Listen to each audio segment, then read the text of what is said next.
जूनी, जूनी, क्या बात है? अपसेट लग रही हो। कुछ नहीं, बस यूं। कोई बात तो है?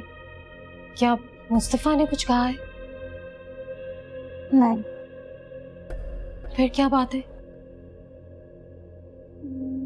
मामा, मुस्तफा अभी तक अपनी फर्स्ट वाइफ को नहीं भूले। नहीं भूले क्या मतलब? वो आज तक उनकी चीजों को संभाल के इतनी हिफाजत में रखते हैं। तो फिर इसमें क्या बुराई है? बुराई है मामा, अब जब मैं उनकी लाइफ में आ गई हूँ फिर उनकी चीजों की क्या अहमियत है? अहमियत होती है बेटा। अब देखो तुम्हारे बाबा इस दुनिया से चले गए, तो इसका मतलब ये तो नहीं है ना कि वो हमारी जिंदगी में थे ही नहीं। उनकी यादें ही हमारा सरमाया है। जी मामा, वो इसलिए क्योंकि हम बाबा की रिप्लेसमेंट नहीं चाहते। तुम कहना क्या चाहती हो? मामा, इनको तो मैं मिल चुकी हूँ ना, उनकी वाइफ का रिप्लेसमेंट। फिर क्यों उसकी यादों को अपने दिल से लगा के रखता है? उनको तो चाहिए था कि मेरे इस घर में आने से पहले उसका सारा सामान निकाल के किसी को दे देते, मगर इन्होंने ऐसा नहीं किया।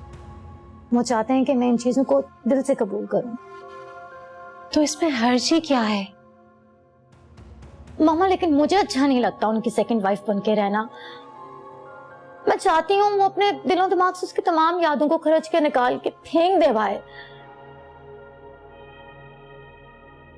मामा, जब मैं अपना सारा माजी भुला चुकी हूँ, मेरे दिल दिमाग में उनके सिवा कोई नहीं है, फिर वो क्यों नहीं कर सकते ऐसा? देखो बेटा, तुम उसे कुछ वक्त दो। पुरानी चीजों की जगह नई चीजों को लेने में वक्त लगता है। लगता है। अब तुम जाओ उसके पास, न जाने वो क्या सोच रहा होगा। मुझे नहीं जाना वहां पे, मैं आपके पास होंगी। क्या? अरे नहीं नहीं, तुम जाओ उसके पास। मैंने आपको कहा ना मैं नहीं जाऊंगी। और अगर आप चाहती हैं कि मैं यहां से चली जाऊं, ठीक है, लाउंज में सो जाऊंगी। अच्छा बाबा, मुझे कोई एतराज नहीं है, सो जाओ।